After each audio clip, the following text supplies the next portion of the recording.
महान दार्शनिक अरस्तू ने कहा है कि स्त्रियों की उन्नति या अवनति पर ही राष्ट्र की उन्नति या अवनति निर्भर करती है। आधुनिक परिप्रेक्ष्य में महिलाओं के विरुद्ध हिंसा एक गंभीर समस्या है जो सामाजिक संरचना एवं संस्कृति को प्रभावित करती है। भारतीय मूल्य एवं संस्कृति में महिलाओं का सम्मानजनक स्थान रहा है।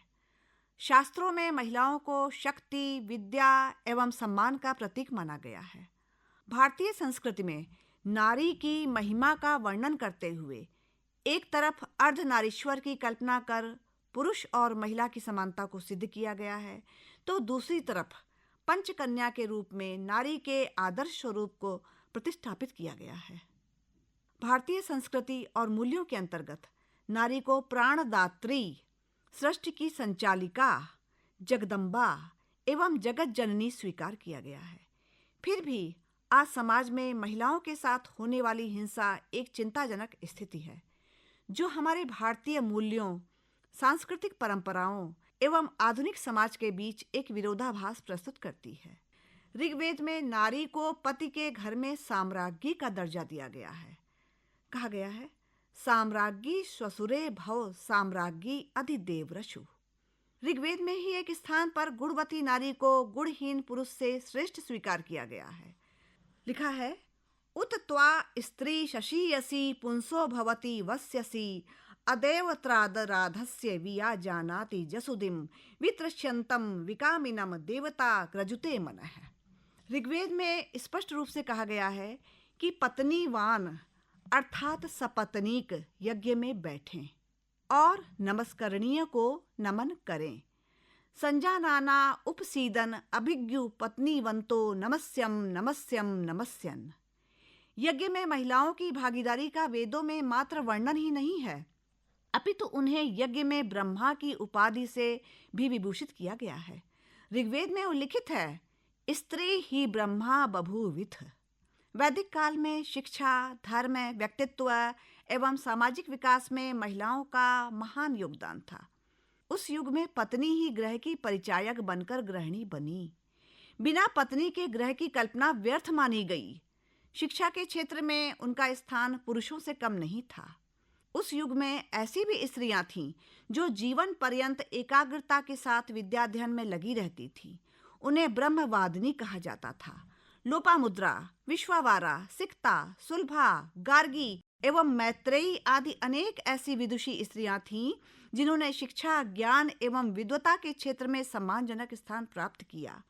उस युग में स्त्रियां स्वतंत्रता पूर्वक पुरुषों के साथ दार्शनिक वाद विवादों में प्रतिभाग करती थीं, विद्वत गोष्ठियों में सम्मिलित होती थीं। विदेह शासक जनक ने यज्ञ के अवसर पर धार्मिक शास्त्रार्थ आयोजित किया था। उसमें गार्गी ने अपनी प्रखर मेधा और विलक्षण तर्क शक्ति के द्वारा शास्त्रार्थ के माध्यम से याज्ञवल्क्य ऋषि को हतप्रभ कर दिया था।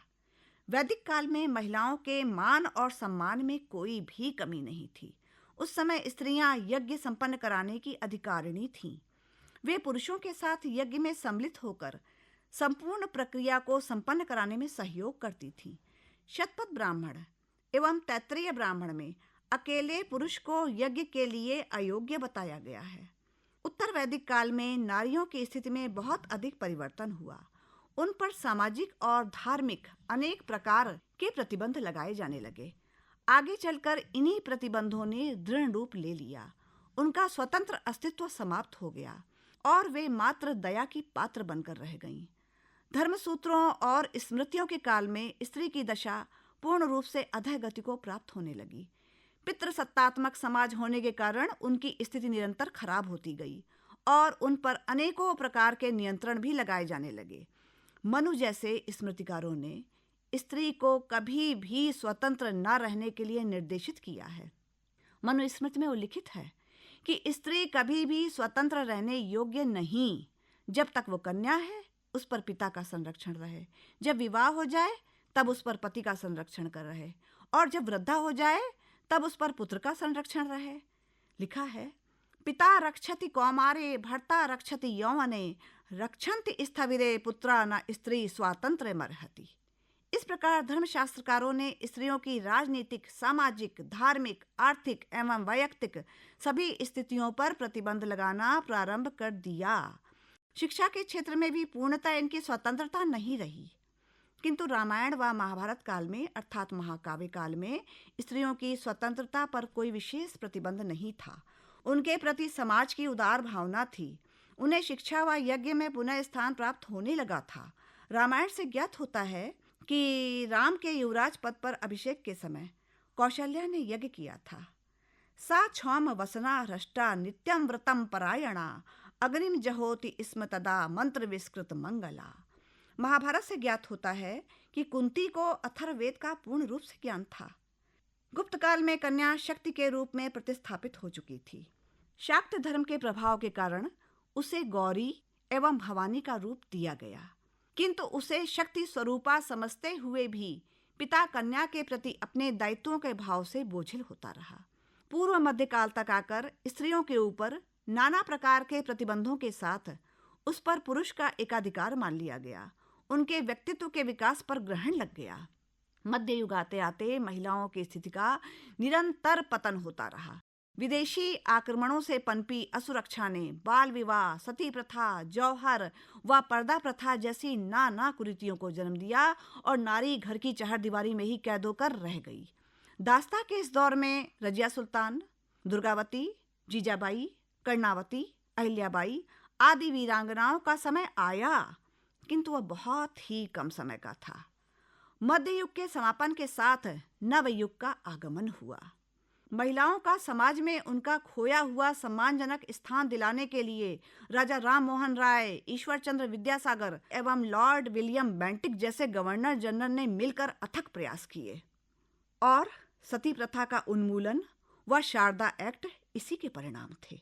महात्मा गांधी ने कहा था कि किसी भी देश की महानता और नैतिक प्रगति इस बात से मापी जा सकती है कि वहां की महिलाओं के साथ कैसा व्यवहार किया जाता है। आधुनिक युग में भारत की महिलाओं पर जब दृष्टिपात किया जाता है तो एक बड़ा ही असंतुलित चित्र सामने आता है। एक तरफ हम कहते हैं कि महिला प्रधानमंत्री बनी, महिला राष्ट्रपति पद पर आसीन हुई, वित्त मंत्री महिला बनी, कल्पना चावला, सुनीता विलियम्स ने वर्जनाओं को छोड़कर अंतरिक्ष में उड़ानें भरी हैं। संतोष यादव ने अपने महिला पावों से बार बार हिमालय को नापा। निश्चित रूप से ये सब वे चित्र हैं जो हमें बार बार गौरवान्वित करते हैं, भारत की प्रतिष्ठा को दुनिया में बढ़ाते हैं। किंतु एक दूसरा चित्र भी है जहां महिला न तो जन्म से पहले सुरक्षित है और न जन्म के बाद। प्रायः जन्म से पहले माता के गर्भ में ही बालिकाएं समाप्त कर दी जाती हैं। मारता कौन है, बच्ची के माता पिता या दादा दादी? बालिका भ्रूण हत्या के कारण समाज में लैंगिक असमानता उत्पन्न होती है। यह एक ऐसी बुराई है जिससे महात्मा गांधी और सुभाष चंद्र बोस जैसे महापुरुषों ने नफरत की। सुभाष चंद्र बोस का कहना था कि देश का विकास महिलाओं के बिना अधूरा है। रही बात बालिका के जन्म के बाद की, तो ना तो 2 वर्ष की बच्ची सुरक्षित है और ना ही 60 वर्ष की वृद्धा। महिलाओं के प्रति यौन हिंसा समाज की नैतिकता पर प्रश्न चिन्ह खड़ा करती है। स्वामी विवेकानंद ने इस प्रकार की हिंसा की आलोचना करते हुए कहा था कि स्त्री को सशक्त और स्वतंत्र बनाना ही उसके प्रति सम्मान का सच्चा प्रमाण है। दहेज जैसी कुप्रथा ने भी न जाने कितनी महिलाओं का जीवन समाप्त कर दिया। समाज सुधारक राजा राममोहन राय का कथन था कि दहेज समाज के लिए अभिशाप है जो महिलाओं की स्वतंत्रता को बाधित करता है। महिलाओं के विरुद्ध हिंसा के अन्य रूपों में यौन उत्पीड़न, दहेज प्रथा के अतिरिक्त घरेलू हिंसा, एसिड अटैक और अन्य प्रकार की हिंसा भी है, जो महिलाओं के जीवन में आत्मसम्मान और आत्मविश्वास को कमजोर कर देते हैं। इस प्रकार की हिंसा न सिर्फ महिलाओं के जीवन को प्रभावित करती है, बल्कि परिवार और समाज पर भी बुरा प्रभाव डालती है। आधुनिक समय में भारतीय संविधान में महिलाओं के अधिकारों की सुरक्षा के लिए अनेकों कानून बनाए गए हैं, जैसे कि घरेलू हिंसा अधिनियम, यौन उत्पीड़न से सुरक्षा अधिनियम तथा कार्यस्थल पर महिलाओं के लिए सुरक्षा आदि। फिर भी इन कानूनों के अतिरिक्त हमें अपनी सोच में, अपनी मानसिकता में परिवर्तन लाना होगा। व्यवस्था के खौफ और समाज की सोच से बहुत कुछ हो सकता है। हमें अपने भारतीय मूल्यों का सही अर्थ समझना होगा। भारतीय संस्कृति में देवी दुर्गा, लक्ष्मी एवं सरस्वती का पूजन होता है, जो नारी शक्ति का प्रतीक हैं। इन प्रतीकों के माध्यम से यह संदेश प्राप्त होता है कि महिला मात्र सहनशीलता का प्रतीक नहीं है, अपितु उसमें शक्ति और सामर्थ्य का निवास है। महिलाओं के विरुद्ध हिंसा भारतीय मूल्यों के उक्त सिद्धांत के भी विपरीत है।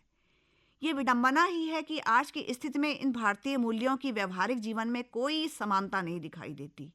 महिलाओं के विरुद्ध हिंसा के कई कारण हो सकते हैं, जैसे पितृसत्तात्मक सोच, शिक्षा की कमी, सामाजिक एवं धार्मिक मान्यताएं, आर्थिक निर्भरता एवं कानूनी प्रक्रिया की मंद गति। प्रायः ये समस्त कारक मिलकर महिलाओं के खिलाफ हिंसा को जन्म देते हैं।